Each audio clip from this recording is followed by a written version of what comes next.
Good morning, everyone. For those of us joining on the West Coast, good afternoon for folks here in Toronto.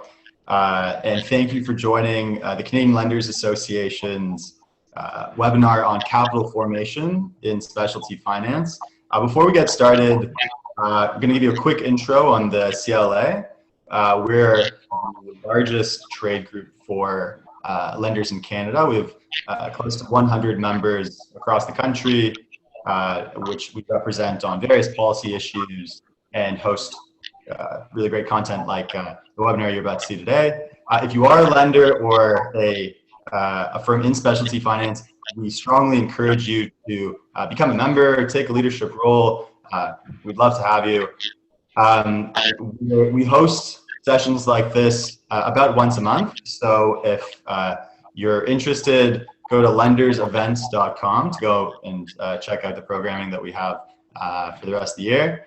And I'd also like to say thank you to our incredible sponsor, Echelon, who is an incredibly active member in the CLA and a huge asset to the organization. So thank you to them, and thank you to our panelists, and thank you to you guys for joining. So with that, I'm going to hand things off to today's moderator, Akash. Yeah, thanks for that, Tel, and thanks for that introduction and having us here today. So hi, everyone. Thanks for joining us here, and welcome to the CLA. My name is Akash. I'm a director at Echelon Capital Markets, and I've obviously got the pleasure here to moderate the panel here. So today's panel is going to be on capital formation and specialty finance. We'll touch on a various number of topics, including fundraising before and after COVID. I'm sure that's top of mind for a lot of folks. And some things that are important to the specialty finance industry as a whole, and just in terms of how it's been impacted. And then lastly, we'll touch on what to expect in terms of M&A activity in the specialty finance industry. So I am joined on the panel by three industry experts who I've had the pleasure of working with through kind of various different opportunities and transactions, and then obviously one of them being my boss. So on the panel we have Michael Morris, Managing Director at Northleaf, Chris Pileggi, Senior Director at BMO, and Kiranjit Bugra, who co-heads our capital markets group at Echelon, and also is a board member of the CLA. So with that, why don't I turn it over to you guys to do some quick introductions. Maybe we can stick with that order, Mike, Chris, and then Kiranjit. So Mike, over to you. Great, thanks, Kash. So again, yeah, Mike Morris, I'm Managing Director at Northleaf Capital. The background of Northleaf is we're about a $14 billion AUM private markets manager based out of Toronto, though I'm in the Chicago office. We invest across private equity, private credit, and in infrastructure assets, all within the private markets. So I really lead on the private credit side of the business, our specialty finance efforts, where we do really a few things. So we lend to and invest in the assets of originators and investors in specialty finance assets. And we kind of covers everything across consumer, commercial, and more esoteric areas, whether those be entertainment royalties, litigation finance, or other types of royalties.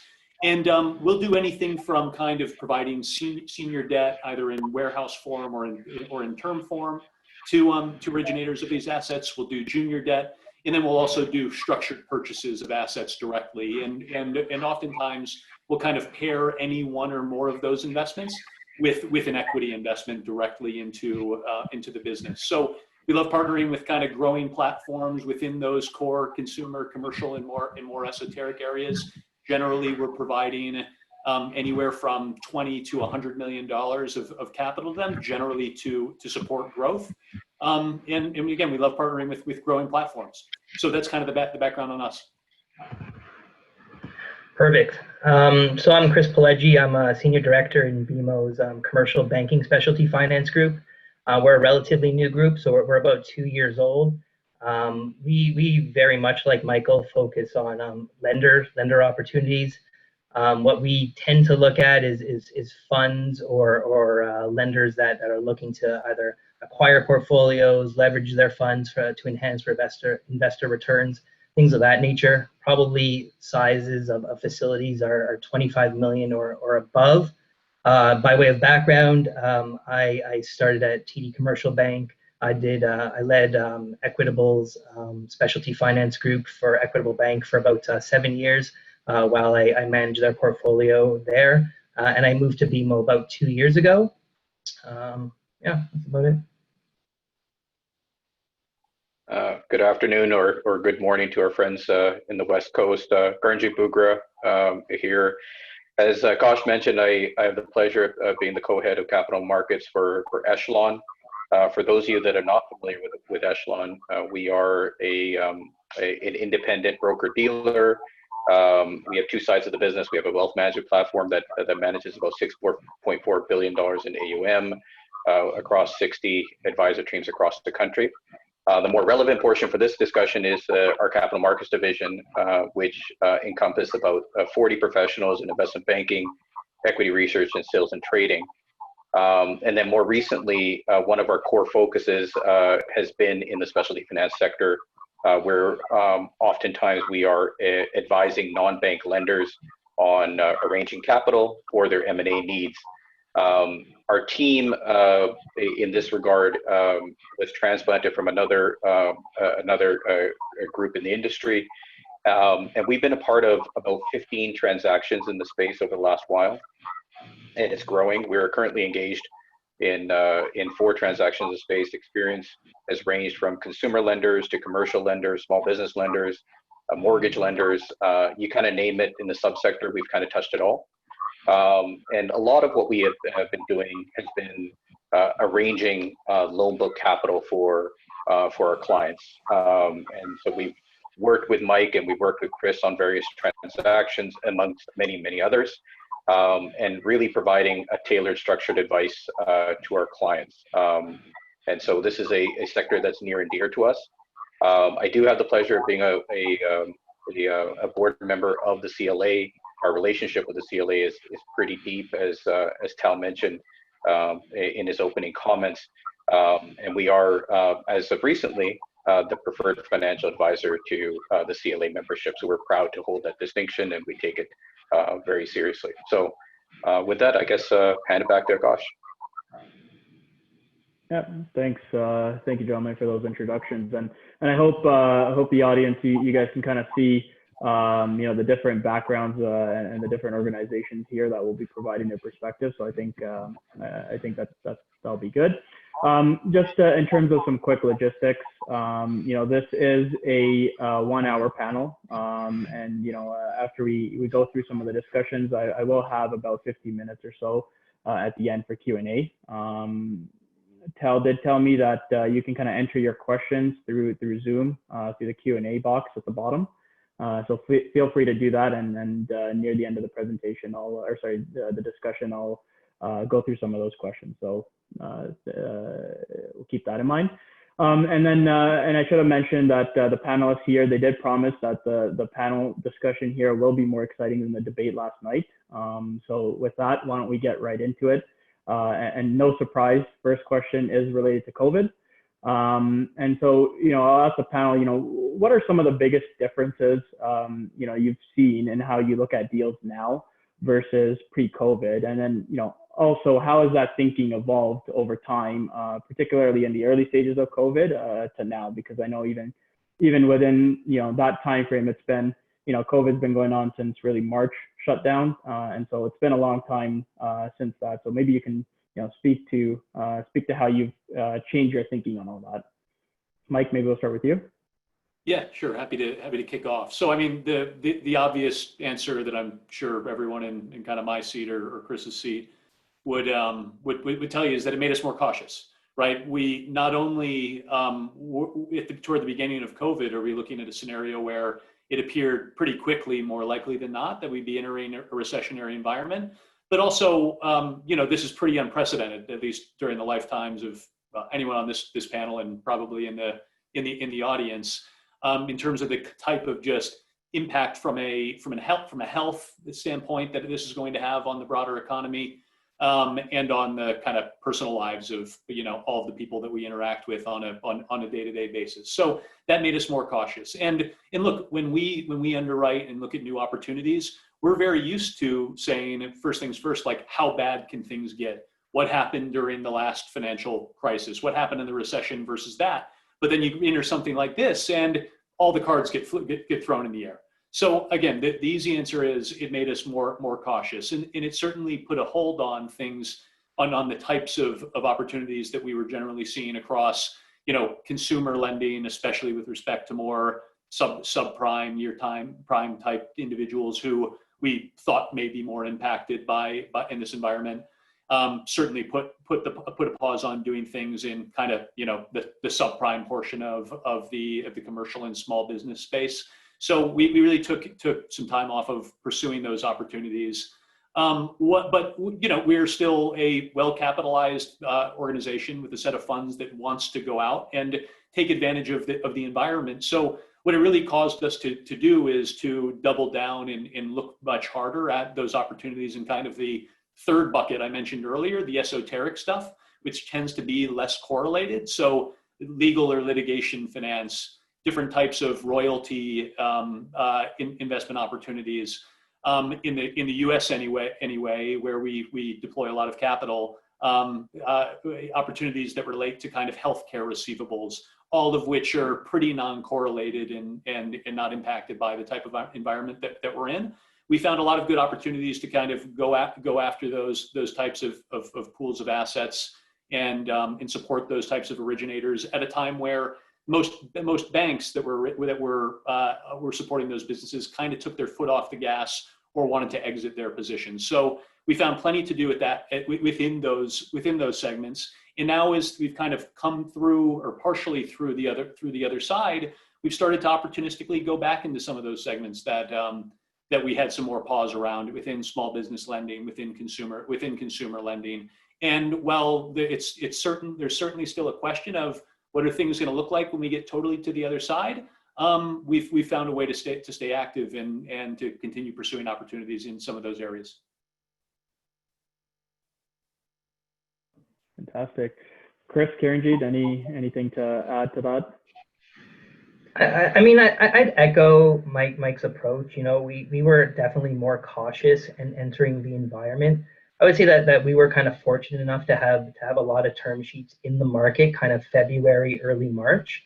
And so we were able to whether we had to right size those term sheets in terms of structuring them a little differently, we were able to honor them all. I would say most are now closed, if not in the final stroke. So we didn't actually pull back. We might have paused or slowed down or restructured a little bit, but we definitely moved forward. I would say that that's kind of the BMO approach is to kind of lend through these situations. We are definitely there to support clients and support the industry. So while cautious, we still lent and we didn't halt by any means. I would say the one key thing that we kind of scrutinize more heavily now than probably earlier was originations and portfolio size.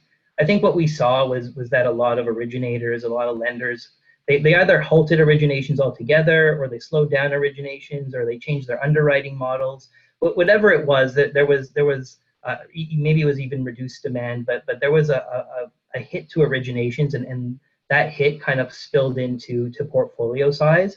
And a lot of these lenders out there, they have kind of short tenured deals, short tenured receivables. So we started seeing portfolios amortize rather quickly, and without kind of the pipeline to fill those, we actually saw some portfolios decrease in size. So I think when we look at companies now, it's not only the assets under management, but it's how did they react through COVID? Do they have a robust pipeline? Are they able to re-lend? What did their underwriting models change? What specifically changed in those underwriting models?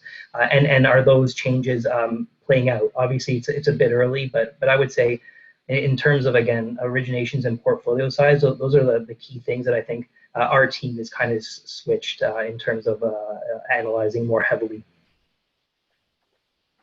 I'll give a different perspective from an advisor point of view. Sorry, I'm just getting a little bit of feedback on my line here.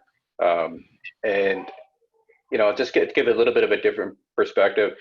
A a lot of, and per Mike's comments, a lot of people have drawn comparisons to kind of the Great Recession of 2008, 2009. And to his point, and he's absolutely correct on this,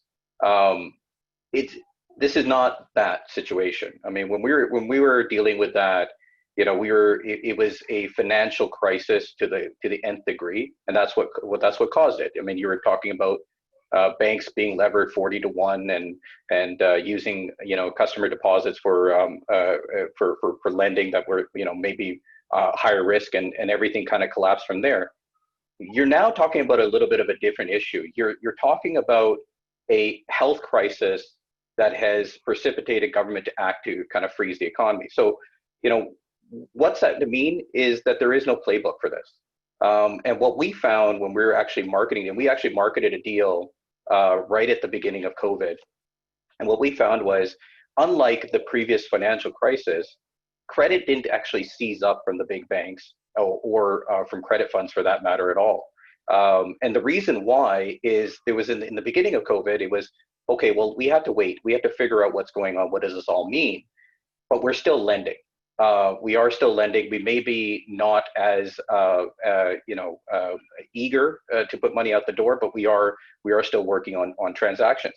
And as time went on, fiscal stimulus was being pumped into the system, and the banks continued to lend, and in some cases they were lending more ambitiously than they did even pre-COVID. I was speaking to one major bank, and they cited an example. They said in the month of July, they issued out more term sheets than they did in the previous entire year. And what does that mean? That means A, there was a lot of pent-up demand, and B, their credit definitely did not seize. Now, are they lending to every industry? No. They are issuing out term sheets in particularly COVID defensive sectors, and sectors that are seeing some particular growth despite the crisis. With that, there's begs some other questions, which I'm sure we'll get into later on in the panel. But the obvious one is, when the stimulus actually gets removed from the system, what actually will be the mood of credit on a go-forward basis? But I think it's important to recognize that there wasn't a playbook here, and this is a very different economic downturn that they were dealing with than back in the financial crisis. It wasn't a financial crisis this time around, theoretically, right? Yeah, great. And so just staying with that, then, obviously there's a perspective of what you guys have talked about from the actual lender perspective, and many of the folks here in our audience, they are small business lenders or consumer lenders or whatnot. From their perspective, what should they be thinking about in the pandemic world that maybe they didn't have to think about prior to it when it comes to searching for capital? One thing that comes to mind may be something like diligence, right? There's less face-to-face or on-site diligence potentially happening out there. So maybe you can kind of speak to that and really what's important to you as a funder when you're taking a look at these types of companies. So maybe Chris, we can start with you on that one. Sure. So I think there's probably 2 or 3 key things that we're looking at when we diligence files now. I would say historically there was always an eye on audited year-end financial performance. And of course, 2019 year-end financials are very important, but I think what's happened is that there's a credit mind shift now to actually look at 2020 year-to-dates, because it's more representative of the current state of a business. So again, that March to September kind of reporting period, and as it goes on, is going to be much more important than historical performance, because it's going to be indicative of a more future state. We were looking at the PCLs that companies took in March and April and whatnot, and how are the actual losses kind of shown alongside those PCLs that companies took. Were those overly conservative? Were they optimistic? How are things tracking? We're also looking at what government programs companies have looked at. So if a company was hurt during this pandemic, have they accessed government programs, or do they have the ability to access them? So I think that's the first thing, that financial performance piece. The second thing is margins.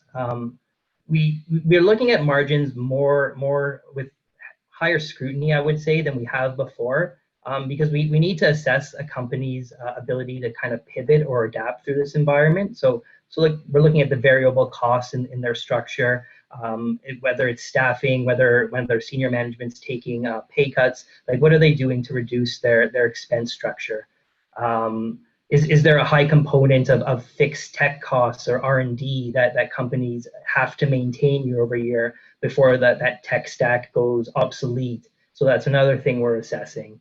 And I would say also the elasticity of the product itself. So is there ability to kind of change the price point to change demand, while at the same time kind of maintaining the risk point of the product that's being offered. So again, I would say margins are probably more important now than pre-COVID. And then the last thing that I think that we look at very heavily is access to external capital. I mean, the bank always likes not being the sole capital provider, but now when we look at opportunities, we're assessing like who are the sponsors in the deal. Do they have the ability to attract other sponsors? How are they marketing themselves? If they're a fund, are they in retail channels? If they are in retail channels, how readily available is their product or their fund? Are they plugged into the investment advisor network? A lot of funds that we talk to are simply marketing through high net worth individual channels. So to the extent that those individuals can continue to deploy capital into the business through this period, and then of course just even friends and family, whether there's friends and family that can put in some capital to kind of have some sort of capital outside of the bank. So I would say those are kind of the big three things we're looking at. Yeah, and just to pick up on that, and I agree with everything Chris said. I think in addition to all of that, and he hit most of it, the single biggest thing that we ask now and that we go and examine very closely, although we always ask the question before, is just how did you deal with what we just went through in the early stages? How did it change your underwriting? How did it change your portfolio management? And more broadly, and it's a question for every business, how did you deal with the kind of chaos that was introduced after none of your employees could come into the office for some period of time?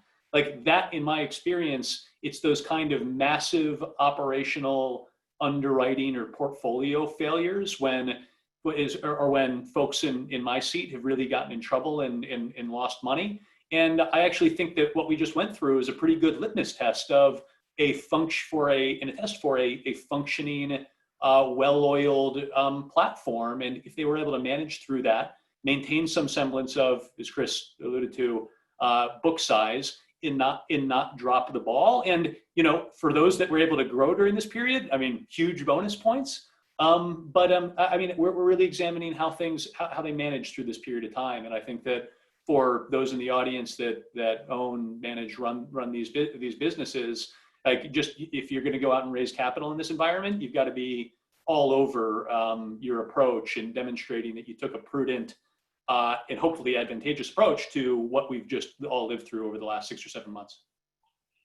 Yeah, maybe I could just quickly dovetail on that. Where we've seen success in companies that are looking for capital in this type of environment are those that can articulate a very clear growth plan, a very clear growth strategy, and how they've been able to pivot accordingly. I give the example of a small business lender. If you're a small business lender, we were talking to some right in the real heart of the lockdown at one point, and as many of you know in the audience, a lot of those small business loans, the ultimate borrowers were restaurants and food service sector and the like. We were speaking to one small business lender that had the majority of their book that was in businesses that were completely shuttered.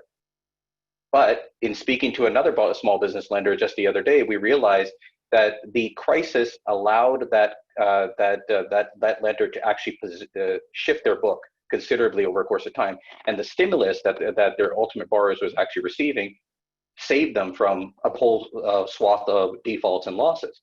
So it's really how you navigated it through and how you articulate the growth strategy going forward. Because at the end of the day, all lenders want to see their capital being deployed, and being able to articulate where you see the vision is and where you see the growth potential is going to be critical. So it was always important before, but it's incredibly important now.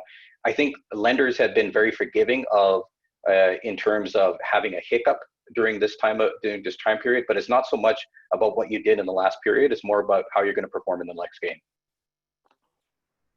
Yeah, that's great insight. And so, you know, a lot of what you guys have talked about and mentioned and highlighted, it's all, you know, in this world today. And if we were to, you know, theorize a little bit and assume, you know, we get this vaccine and, you know, things start opening up again, you know, what here is going to be permanent changes in the market versus temporary? Are you going to be able to go back and kind of lend, you know, exactly how you were pre-COVID, or are any of these changes here permanent in the way you view things?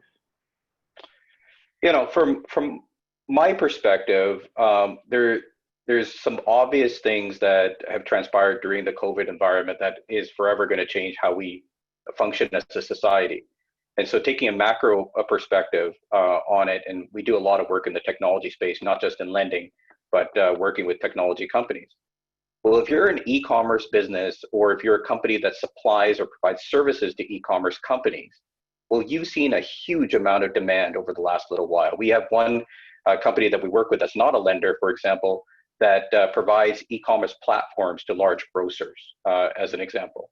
Well, imagine if you're providing an e-commerce platform to a grocer that has been relying on grocery delivery over the last little while. Imagine what your demand could have been or has been. So what we're seeing is, and the data is out there, McKinsey's come out with reports onto this into this effect. We've seen that the e-commerce growth over the course of COVID during this last period, in terms of adoption, in terms of people using certain systems and shopping online, as an example, has been the equivalent of what's transpired over the last 10 years. So it's been quite impressive to see the huge amount of growth. Now, what does that mean for the lending space? If that means that if you are a technology enabled, or if you're providing a service to an e-commerce platform, you know, let's say your POS lending or something to that effect, well, all that is to say that, you know, the future looks pretty bright for you, because all of a sudden you reached new heights of adoption in terms of e-commerce usage rates and the like. So, you know, anything related to digital banking, commerce, online sales, and being fintech enabled, we think the growth that has happened over the course of the last, you know, call it 6 months or so, has been permanent. That's going to be embedded in our lifestyle, and you know, we're forced to use it, and it gets to be habitual later on. I think this is you know, for companies that, for example, were not as technology enabled, I think this has forced them to take a look at their internal operations and see how they can you know, how they can transition their business into being more automated, how they can incorporate things like AI and data analytics into their business to make them more nimble. So those are things that will probably be here to stay on a go-forward basis. Yeah, and from my end, and just taking a little bit different angle at the question than what Karen G just walked through. I mean, for people who invest in this space, I think that it kind of forever changes how you look at the set of risks that are available. I don't know. I won't speak for the others on this panel, but I had personally never, and I don't think I had spoken to anyone who it was truly, when they go through and evaluate investment opportunities, we're pricing in and running pandemics, COVID-like scenarios. Like just didn't happen.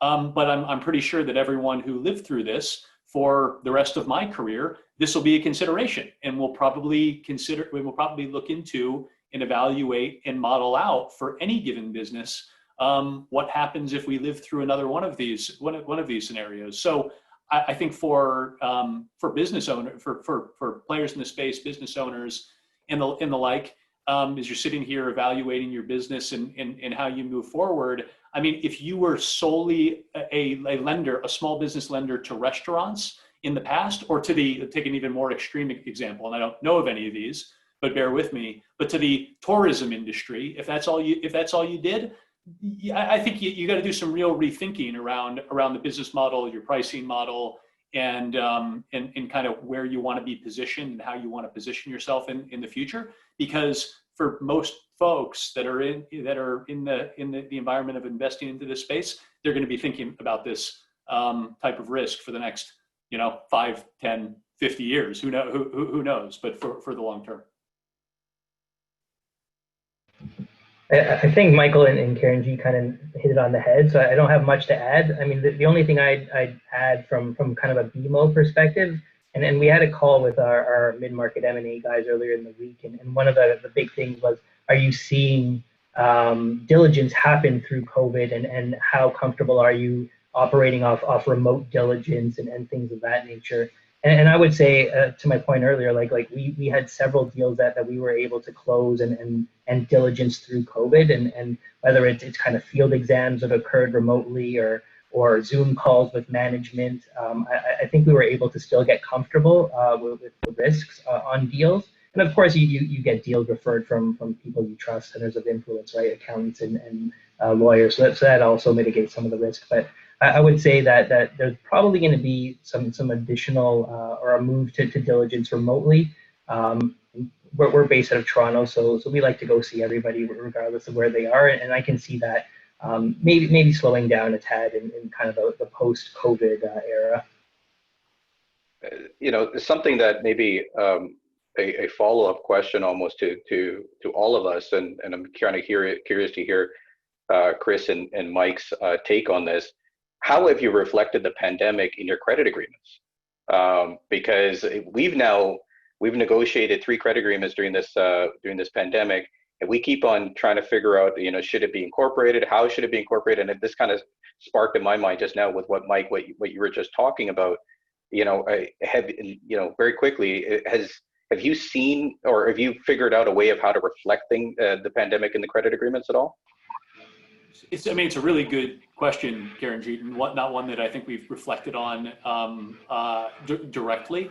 I think that, and maybe we'll talk about this at some point during the panel, but we've made several investments over the course of the last 6 or 7 months, have done the remote diligence process that Chris outlined. But as, I don't know, maybe it's an obvious statement, but have really only invested in businesses that and operators that either managed extremely well through the pandemic as it was, or weren't impacted or benefited from it in some cases. So we haven't found it necessary to find a way to directly reflect the pandemic within our credit agreements. Of course, there are more questions and more discussion around MAEs, material adverse events, and whether that captures a pandemic or something like a second wave or something like that. But it hasn't. It actually hasn't impacted directly the credit agreements in a material way for us. I think our approach to it, we have embedded some COVID-like clauses in credit agreements. I mean, I would say for some, like we entered again into these term sheets thinking that these loss ratios, these delinquency ratios, this interest coverage, FCCR, tangible net worth, were likely to be there for the foreseeable future. And I think what we saw over the last kind of 6 months was that maybe our assumptions were a little too conservative from the bank's point of view.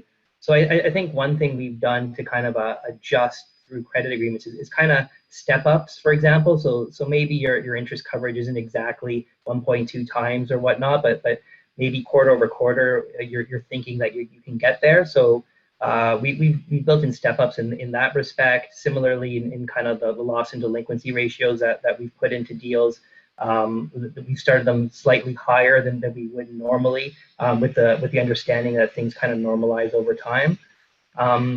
I would say those are our biggest 2 kind of amendments. Like financial covenants, I think we've given more leeway than we have in the past. Great. And so, as we start thinking about, the amount of fiscal stimulus that's being injected into the system, that have been supporting, a lot of the folks in the audience here, so small businesses and lenders to small businesses and consumers. What are your thoughts on what happens when stimulation is pulled back? And I know, Karen, you were kind of alluding to some of these in your earlier comments, but what happens? What happens to these businesses? What happens to the economy? Maybe Mike, we can start with you. Yeah, sure. So, I mean, look, Akash, right now, I think, and I'm sure others would agree, like that's the $1 million question that no one really knows the answer to. And there are a couple different dimensions to it. One is, just how much did this stimulus support both, individual consumers as well as small businesses. And you can kind of put a finger in the air and guess at it. And I'm sure we all had our expectations going into this thing, even before we knew how much stimulus there would be, how long it would stay around. And overall, I mean, at least from everything that we've seen so far, both consumer credit and small business credit have performed vastly better than I expected and than most people expected going into this. So there's no doubt that stimulus had an impact. The question is how much, and then what happens when it goes away.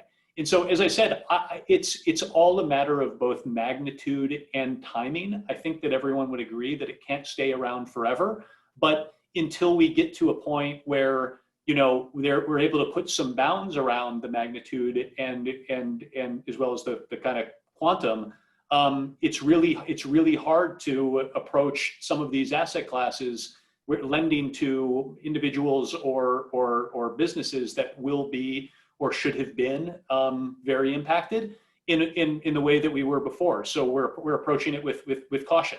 The other dynamic here is just around the demand, frankly, and that's been one of the probably the more interesting part of this whole period of time. And that's that now a lot of lenders, on top of competing with each other, they're having to compete with the government, who's going out and usually can kind of borrow in most cases. Who knows where the American government anyway will be in 50 or 100 years, but in most cases can borrow at much better rates than the small business and consumer lenders out there. So we've actually seen a large number of both our consumer and commercial kind of small business lenders see pretty dramatic drops in demand as their customers, in effect, have been able to get better, cheaper, and in some cases free money from the government.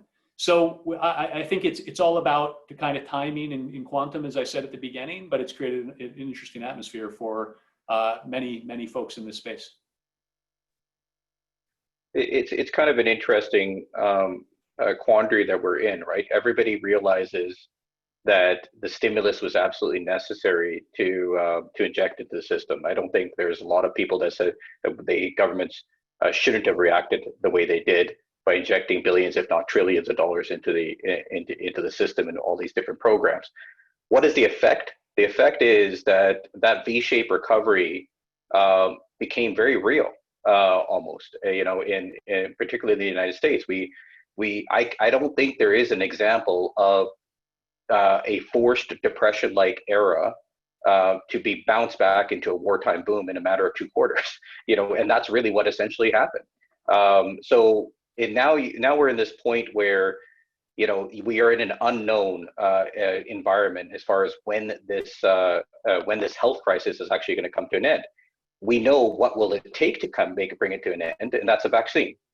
But now with the latest forecasts of that, we're not expecting mass production of vaccine until kind of spring, summer of next year.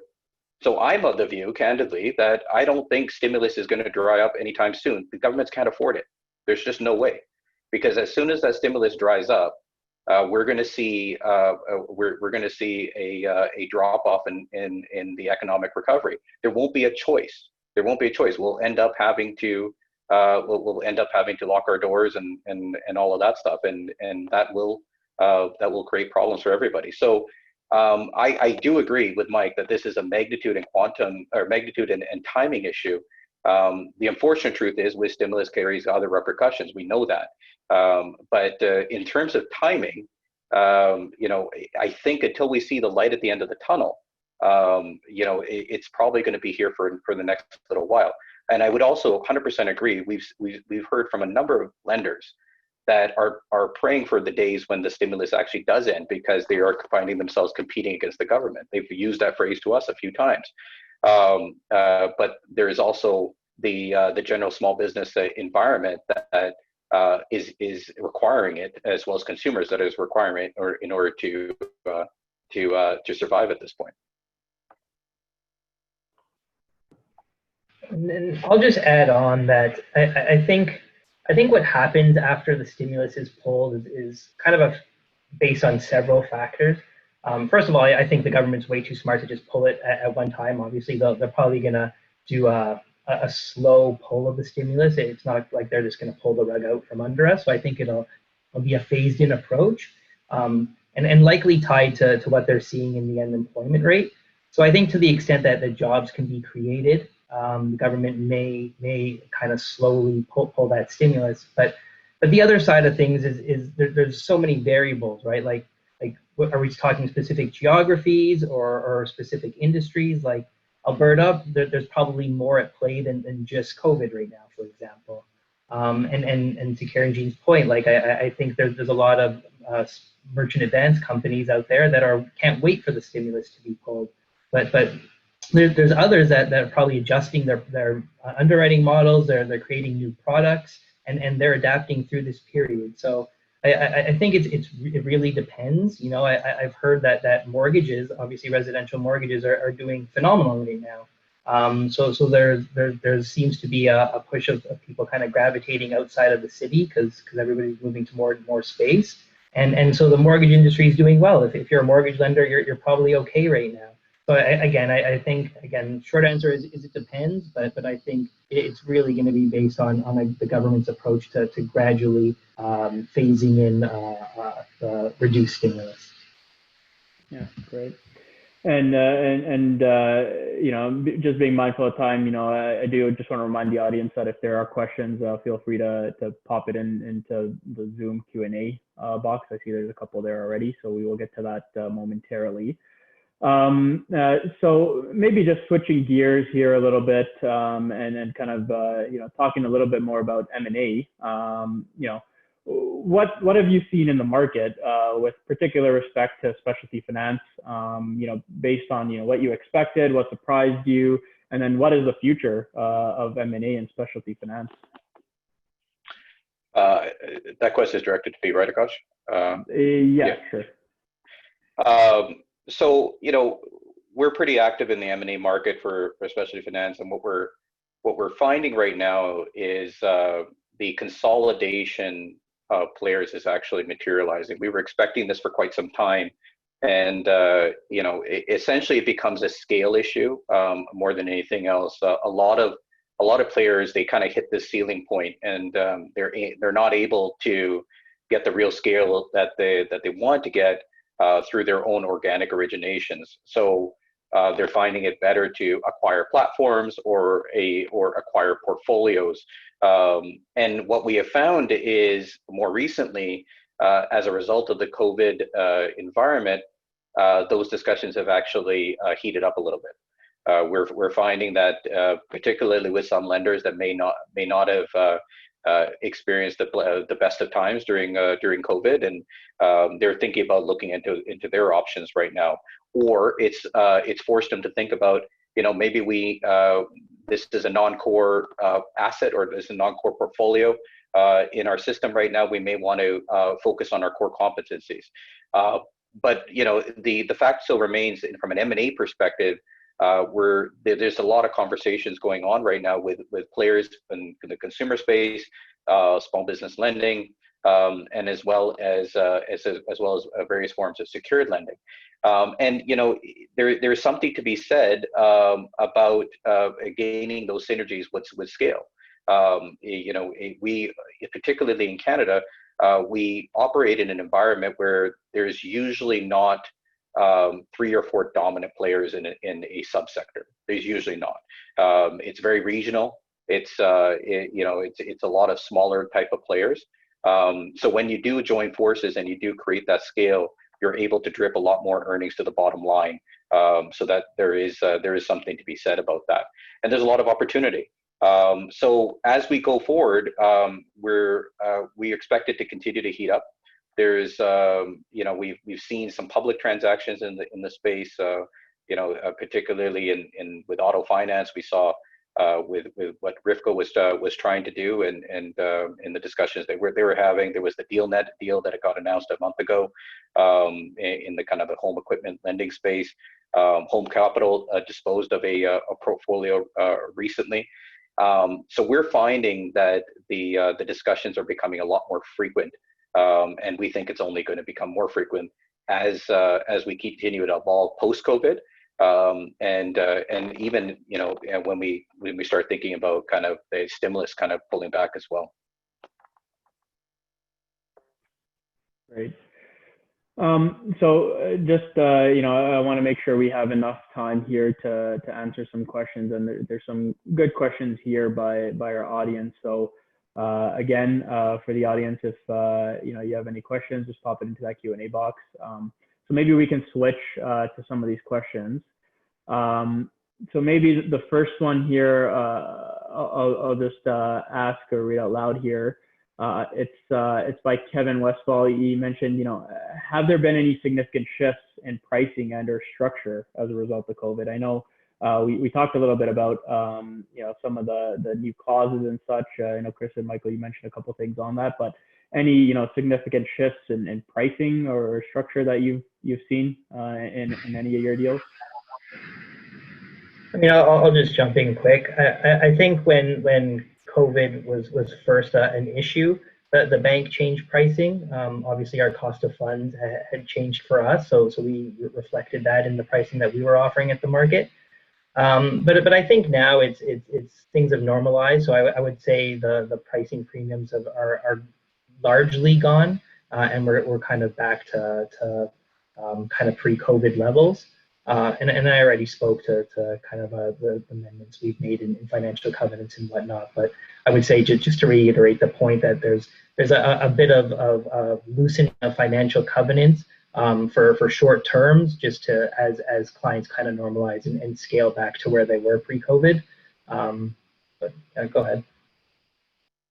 Yeah, and agree with Chris. I mean, we did see in the early COVID days a pretty good pop in both pricing and in tighter terms. It was reasonably short-lived. I think the bigger aspect where it's kind of manifested itself has been in the bifurcation of the market between perceived really good, really strong credits, where terms are almost back to how terms and pricing are almost back to where they were pre-COVID, and then in perceived more impacted or bad credits.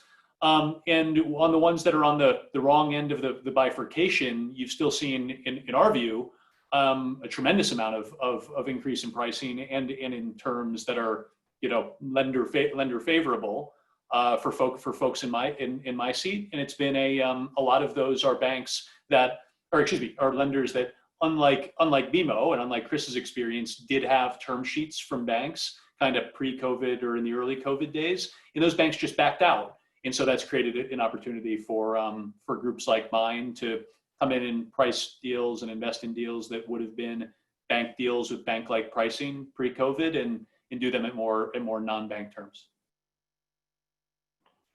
Great. So just the next question here, it's a good one. Outside of point of sale financing and e-commerce merchant financing that we've talked about, which credit sectors are you most excited about right now? Maybe I can take a quick shot at this based on what we've seen in our conversations with funders. I have not heard a lot of funders say we're not going to touch this particular subsector. It actually has been more related to what the portfolio looks like. So for example, if you're a small business lender and a lot of your loan book was lending to in-room dining in restaurants, for example, well, maybe that might be a tough one to do right now. But if you're a small business lender that has a big exposure to food service, but it happens to be online delivery and takeout and is doing fine, well, that's still small business lending, and that might still get a deal done. And so what we're finding in our travels is almost everything seems to be okay from a sector perspective, and it really, you drill down into the creditworthiness of the book and how those individual borrowers are actually doing. So we're seeing a lot of interest in mortgage lending and working with the mix. We're seeing a lot of interest in still consumer lending, depending on how that book looks, and even some small business lending. We just completed a deal in the invoice factoring space, which garnered a decent amount of interest, and so that is certainly a sector that has proven to be resilient. Mind you, again, probably dealing with the same sort of thing about competing with the government on programs and things of that nature. But I think we can all agree that that's going to come to an end at some point. And if they've been able to prudently manage the book, then banks and funders are willing to back good management. So for me, it hasn't been so much on a subsector perspective; it's been more on the underlying portfolio. Yeah, and just picking up on Karen G's point there. Yeah, I mean, look, before pre-COVID, we were looking at more cash advance businesses, doing kind of longer term paper to small businesses. And we've transitioned to looking at more and closing very recently a transaction in the invoice factoring space where they are serving the same purpose as a merchant cash advance business and getting funds, critical funds to small businesses. But the ultimate credit risk, generally speaking, is a large, very creditworthy company on the other end of that, whose invoices you're factoring. So we found some interesting opportunities there and closed deals there. And then as I pointed out at the beginning, for us covering the more off the run asset classes in litigation finance or entertainment royalties or elsewhere, there's been a huge opportunity set, both pre and post COVID to pursue there. And we continue to really like those non-correlated asset classes for, the obvious reasons during this point in time. I think Michael and Karen G kind of hit it on the head already. For us, I mean, we see a ton of real estate deals. I think we are flooded with MICs. We probably see a new MIC every couple of weeks. So that's probably the lowest hanging fruit for us. We tend to like things that are secured. So I would say on the equipment lending side, we like, obviously depending on the geography and depending on the specialty of the equipment, but your kind of plain vanilla auto loans or even some subprime auto we'll look at, trucking equipment, your typical plain vanilla grain bins out in the prairies. So we definitely like equipment, and I would say even more recently we're seeing a lot of HVAC transactions, and again because of the nosies and because of the underlying secured nature of those transactions, we still like the HVAC space. And like Michael, like we look at a ton of different lending opportunities. We're very industry agnostic. We have looked at insurance premium financing, litigation financing. I mean, I closed a film financing deal in my past life before BMO. So there's a lot of niche lenders that hit our desk and we'll look at. But again, lowest hanging fruit is kind of that secured space, real estate, equipment, HVAC, and yeah, I'd say those are our key ones. Just one subsector to mention that didn't get mentioned here, technology lending. We're seeing a lot more opportunities in that. I mean, with anybody lending to SaaS businesses right now, where Akash and I have seen a number of opportunities in the technology lending space as well. Again, a little bit esoteric, but given what's been happening in technology and SaaS and companies needing funding, that's been growing. So a few technology lenders have been coming out of the woodwork as well. Yeah. So the next question here, we've got about 7 minutes here. So the next question here, it talks about the fact that, we mentioned here on the panel, working primarily with funding operations of 20 million or more. So the question here is, what's your view, or what do you see as opportunities in the neighborhood of financing that's in the less than $20 million bucket, say $5 million as an example? Is there anything to think about when you're looking for a smaller amount than $20 million that these companies should be thinking about? Maybe I'll just jump in quick. So we definitely look in the sub 20 million space. I think the issue for us, I mean, transparently, is is statistical relevancy. So when you get to that sub 10 million assets under management mark, it's hard to look at those vintages and actually predict future performance. I think it takes a bigger portfolio to really dictate what the performance is going to be, those loss rates, those delinquency rates.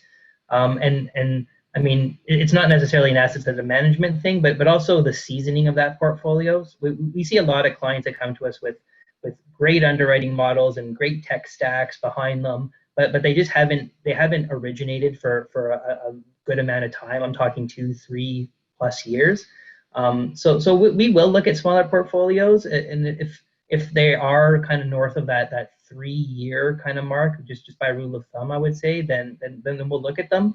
But it's odd to see a seasoned portfolio that hasn't grown kind of beyond the 5 to 10 million mark. And if that is the case, then there's probably other questions to ask on to why it hasn't scaled after that amount of time.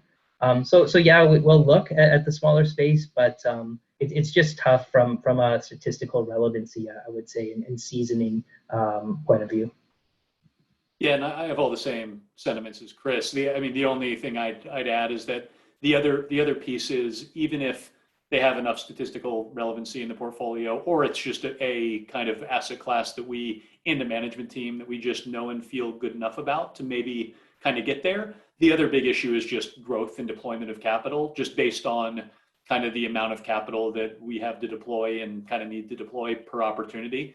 It can just get tough. And I think what you see is, a lot of those businesses that are kind of at the 5 level either stall out, or maybe they get a little bit bigger and then stall out. There's just more stalling out at that level. So, if you're looking for that type of capital, as someone, perhaps it was Chris toward the beginning of this talk mentioned, really demonstrating and needing to be more thorough about how you're going to grow is just critical to get the attention of probably groups like mine and Chris's.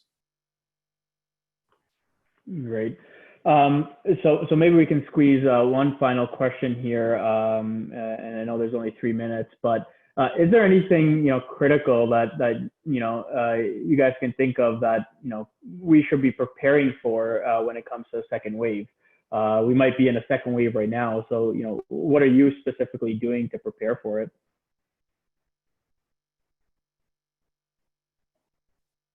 Yeah, look, as I've said a few times during this talk, we just continue to be highly cautious on those platforms that might be more impacted by a second wave, and to the extent that we are investing in platforms that would be, we're structuring for it, and in a lot of ways just kind of planning for it. As I mentioned earlier, not for the next many years, we'll continue to underwrite as if there's some likelihood of another COVID event. And that's certainly still the case right now, when all anyone talks about and all you hear about on the news is the second wave. From our perspective as advisors, we're making sure that we're there for our clients. And I know that may sound a little cliche, but the truth of the matter is, this is a very difficult time for a lot of our clients. And we want to make sure that we're there to offer advice, tailored advice to their particular situation. We've seen a lot. We can draw comparisons from them to their peers. We can draw upon our various conversations with different funders and capital providers. And at the end of the day, we've encouraged all of our bankers and advisors across all the different sectors. It's not just specialty finance specific, to keep on calling their clients, and making sure that they know that they have options and they can think through what could be out on the horizon for them. So that's how we're preparing. We're making sure that we're there for them. Great. I mean, I'll just add. I mean, if you're looking for financing and you're approaching the bank and you're preparing for a second wave, I think the key thing is agility. I think companies need to adjust quick right now. And again, to my point earlier, whether that's the elasticity of their product and the pricing point, or whether it's the underwriting model, or whether it's access to capital outside of the bank, companies need to be very agile, and then they need to pivot quickly. They need to be able to create new products. They need to maintain that origination pipeline. I mean, we've said it a few times in this presentation, but I think originations and pipeline and AUM is key. So if I had any advice, I would say agility of management is key. Okay, great. So look, that's all the time we have today for the panel. I'd like to again say thanks to all the gentlemen on the panel here for providing all those great insights. And I'd like to thank the CLA and TEL for helping us organize this. Thank you very much for putting this hour together. What I just leave everyone with is obviously if there's any questions or additional comments they want to make to any of the panelists here, obviously feel free to reach out to any one of us. With that, I don't know, Tal, if you had any final comments before we let everyone go. Yeah, I'll be sending out a recording of the session. So if you missed a little bit at the beginning, don't worry about it. And also, really encourage everyone in the audience to connect with Michael, Chris, Karenji, and Nakash on LinkedIn and ask any questions that we couldn't get to today. So thank you everyone for joining. Thank you to our amazing panelists, and thank you again to Echelon for sponsoring and putting together this great event. Thank you. Great. Okay, thanks everyone. Bye. Thank you.